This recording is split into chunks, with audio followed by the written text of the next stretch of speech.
Hello and welcome to YNWA Transfer News, your ultimate source for all Liverpool FC transfer news. Our first news is this. Arne admits Alexander Isak far from ready to play full role for Liverpool. Liverpool head coach Arne admits British record signing Alexander Isak is in no state to feature significantly as their schedule ramps up with the start of the Champions League.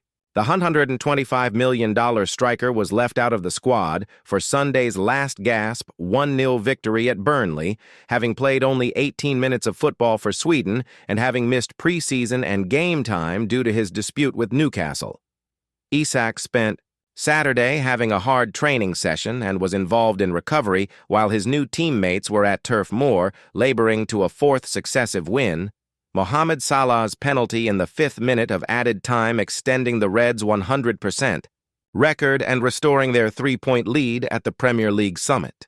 If you start a season when the players have been off for 5 weeks, you give them a certain base before they are able to play 45 minutes, said Slot, whose side faced Atletico Madrid at Anfield on Wednesday evening.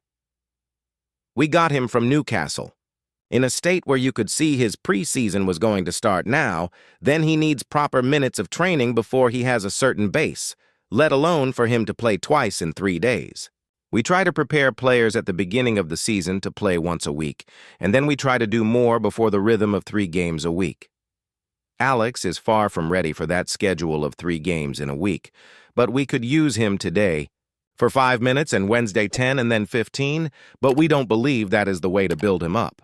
In Sweden, they did the right thing by giving him good sessions without playing him a lot, and we did the same, so now he will be able to play 45 on Wednesday as a minimum, or a little bit more. But if he plays 45 on Wednesday, don't expect him to play 45 or more on Saturday against Everton, as his body is not prepared for that. Slot admits his side got lucky after being frustrated by the Clarets' organized defense, and it was a relief to snatch 3 points after being rewarded for throwing on more attackers to chase victory after the late sending off of Burnley's Leslie Ugochukwu. They almost got a point, so I'm not saying anything negative about it, but it is difficult to outplay 11 players in their own 18-yard box, and a draw was probably expected throughout the game, Slot said. But we tried with the substitutions. We made to bring all the players we have who can attack on the pitch. I think we were 6 or 7 in the end, and I don't know if that has anything to do with us scoring, but we created the penalty and had a big chance with Jeremy Frimpong before that. Despite the defeat, Burnley boss Scott Parker was proud of his players. It's really tough, and I'm gutted for the players. We took the game to the 95th minute today, and a penalty has decided it, he said. We had to survive at times and had to dig and go to places not many human beings sometimes go to. They survived their moments. They worked tirelessly for the cause and resorted back to a default position which was, let's do what we can, and I'm very proud of them. Liverpool change likely after Arne Slot's latest ruthless decision as midfield point made. Arne Slot has never been scared of making difficult decisions.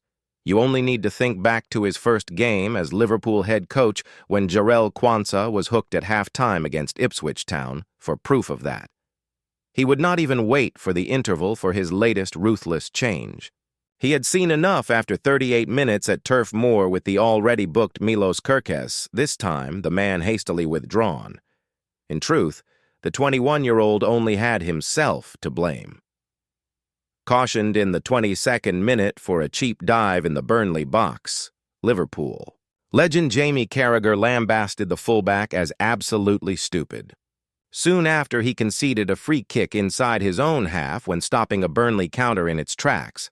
While there was never any threat of a second yellow card, Slot was well aware of the disciplinary tightrope the 40-meter man was now walking and acted accordingly. Andy Robertson was sent on in Kerkez's place, with the frustrated departee engaging in a brief exchange with his head coach before taking his place in the dugout.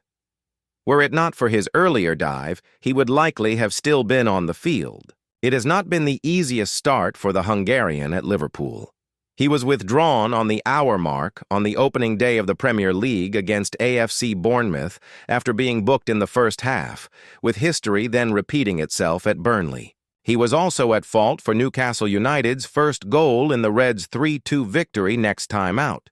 And while it was a much-improved performance from the left-back in the 1-0 victory over Arsenal before the international break, this was not how he would have wanted to push on.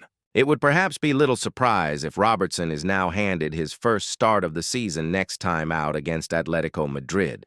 Ironically, the side the Scot could have easily left the Reds for in the summer.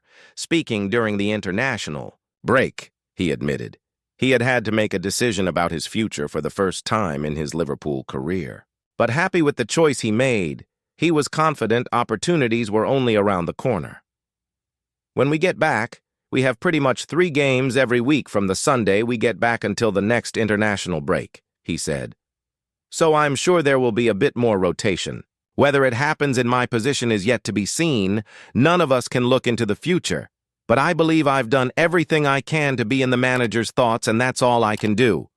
He perhaps did not expect to prove him right so swiftly. But with Kirkes taking his time to settle at Anfield, Liverpool can at least be thankful that the ever-reliable Robertson did decide to stay put. Szoboszlai has to start. Arne Slot might have had both Jeremy Frimpong and Connor Bradley to call upon against Burnley, but once again it was Dominic Szoboszlai who was given the nod at right back. While the natural fullbacks are still feeling their way back after injury, it is a testament to how well the Hungarian has performed in their absence. Yet his latest showing in defense lasted just 1 half, as a knock suffered by Alexis McAllister saw him pushed forward at the interval. The match winner against Arsenal, Szoboszlai threatened to do so again against Burnley. His stinging pile-driver from distance, tipped over by Martin Dubravka, was the closest the Reds had come to a goal before entering stoppage time. Meanwhile, when Liverpool won a late free kick after Leslie Ugochukwu was sent off, the traveling supporters longed for a repeat of his gunner's heroics. Alas, this time he fired over the bar. But with the Reds not at their best at Turf Moor, he was again one of their most impressive performers, continuing to offer the perfect response following a summer of hefty investment at Anfield. Liverpool's midfield was the one area of the pitch that needed minimal reinforcement. Sure, Florian Wirtz was brought in a deal worth up to 116 minutes, but the rest of the Reds' focus came at either end of the field. But the arrival of the German did result in a change of role for Szoboszlai, even if injuries continue to see Slot sidestep a midfield selection quandary. While Frimpong and Bradley are now back from stints on the sidelines, that looks set to continue. Curtis Jones missed the trip to Burnley through injury, while McAllister was forced off in part because of a heavy tackle from Ugochukwu. Szoboszlai might have lost his position from Liverpool's title-winning campaign after the signing of Wirtz, but he remains a player Slot has to find a space for, no matter what the role. Mo, the man of the moment. Mohamed Salah had missed his last 2 penalties for Liverpool, blazing over against both Athletic Bilbao and Crystal Palace in the space of a week last month. But in the 95th minute, with victory on the line and the pressure at its highest, the Egyptian stepped up to be the Reds' hero once again. In truth, it has not been a vintage start to the campaign for the forward. Sure, he has 2 goals and an assist to his name, but this was once again a quiet display.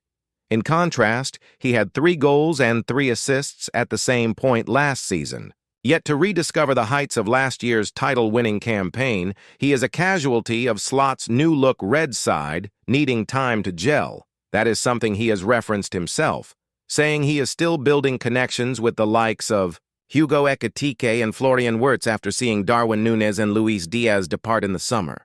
A winning goal was the perfect response to those questioning him here at least, but Liverpool will hope to see more from their Egyptian king in the weeks and months ahead. Liverpool transfer news amid Michael Oli's price as Reds confident of beating Man City. Liverpool's perfect start to the season continued on Sunday, although the Reds once again left it late to see off Burnley.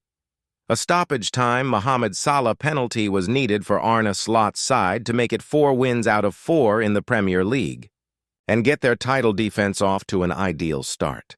After a big summer in the transfer window, some of the Reds' new additions do seem to be still finding their feet, although there will surely be more to come from them as the season progresses. Nevertheless, Liverpool will no doubt be keeping its eye on potential future signings, with rumors still flying about even after the window closed. Here is Danois' verdict on the transfer gossip to emerge around the Reds today. Michael Olise, Bayern Munich. Liverpool could have to break the bank again to sign Michael Olise, with Football Insider claiming Bayern Munich has placed a $136 million to 100 millimeters price tag on the forward. Recent reports have linked the Reds with the former Crystal Palace star, who is said to be eyed up as a potential long-term replacement for Salah. This latest report suggests Liverpool isn't the only club interested, though, with a number of Europe's top clubs said to be keen, although the Reds are claimed to be leading the charge. Bayern, though, will do everything they can to keep him, with the 136 million figure potentially just a starting point and likely to increase in the future, with Olise under contract until 2029. Marc Guehi, Crystal Palace. Another rumor from Football Insider, this time concerning Marc Guehi. We, of course, know about Liverpool's interest in the Crystal Palace defender after his deadline day move to Anfield collapsed, but it has been suggested that Manchester City could now rival the Reds for his signature.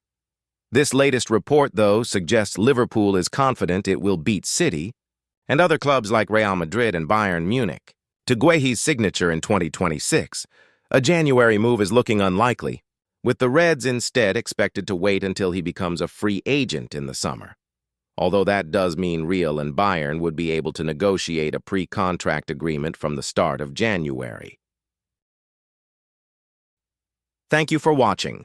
Like and comment, subscribe.